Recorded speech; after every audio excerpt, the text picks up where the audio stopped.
ancient Egypt, cotton as well as flax were cultivated near the river Nile and were used for making fabrics in those days. Stitching was not known.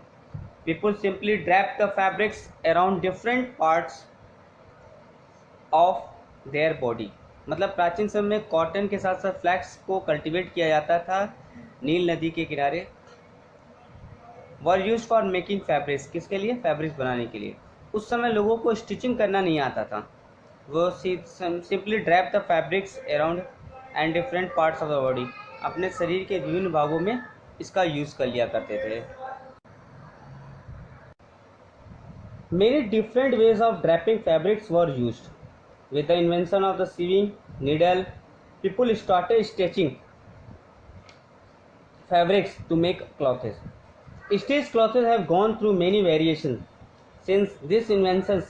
Even today, sari, dhoti, lungi or turban is used as an unstitched piece of fabrics.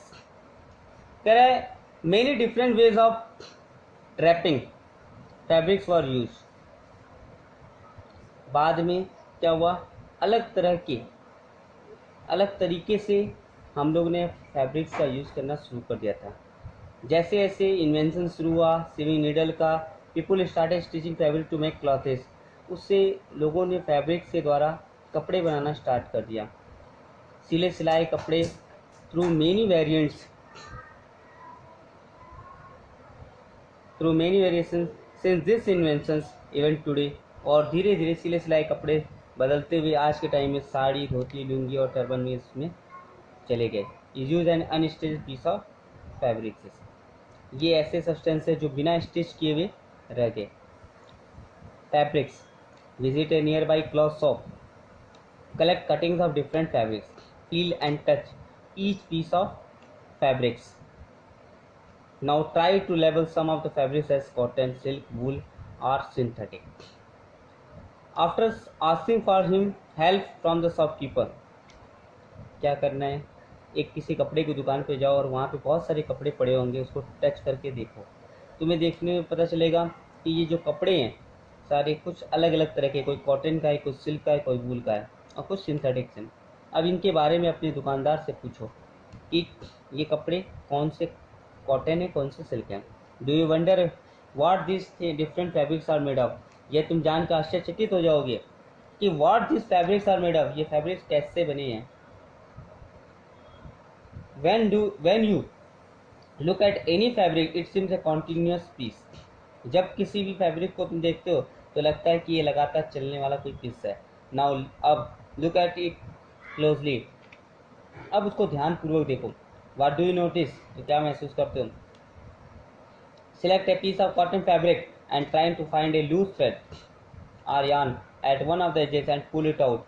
इसमें से एक points edges को take करके उसको खींचो.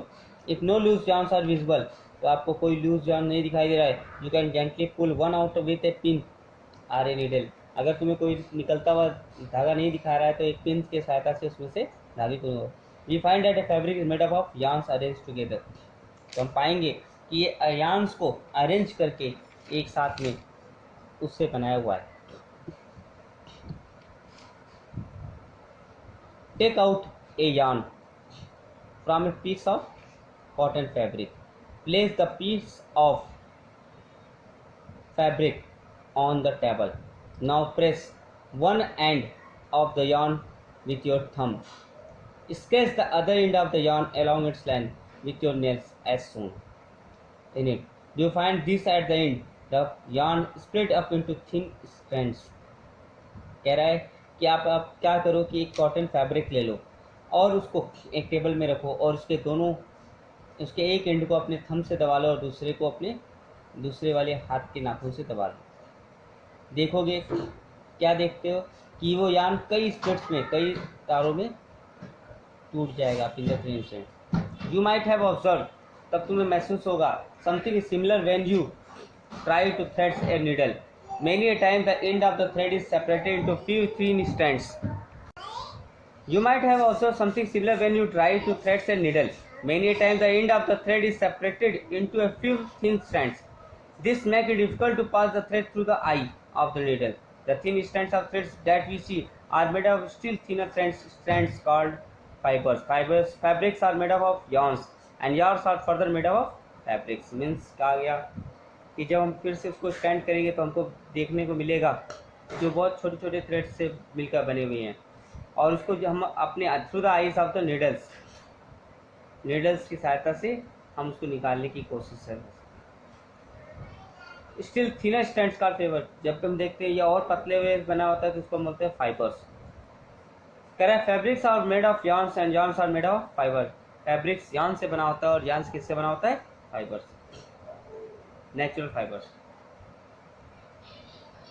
The fiber of some fabrics such as cotton, jute, silk and wool are obtained from plants and animals. These are called natural fibers. Cotton and jute are example of fibers obtained from plants. Wool and silk fibers are obtained from animals. Wool is obtained from the fleece of the sheep or goat. It is also obtained from the hair of rabbits, yak and camels. Silk fiber is drawn from the cocoons of silkworm.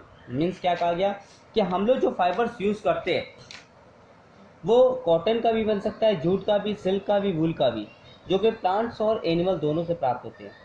इन्हें natural fibre भी कहा जाता है। Cotton and jutes are example of fibres obtained from plants.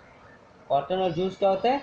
ये plant से प्राप्त होने वाला फाइबर है, जबकि वूल और सिल्क फाइबर्स किससे प्राप्त होते हैं? एनिमल से। वूल हमें प्राप्त होता है सिप या गोट के फ्लिस से, उनके बालों से प्राप्त होता है। It is also obtained from the hairs of rabbits, rabbits के बालों से भी प्राप्त होता है, याक्स एंड कैमल्स से। Silk fibre is drawn from the cocoon of silkworm, जबकि सिल्क फाइबर हमें कोकून से, सिल्कवॉर्म के कोकून से प्राप्त होता है।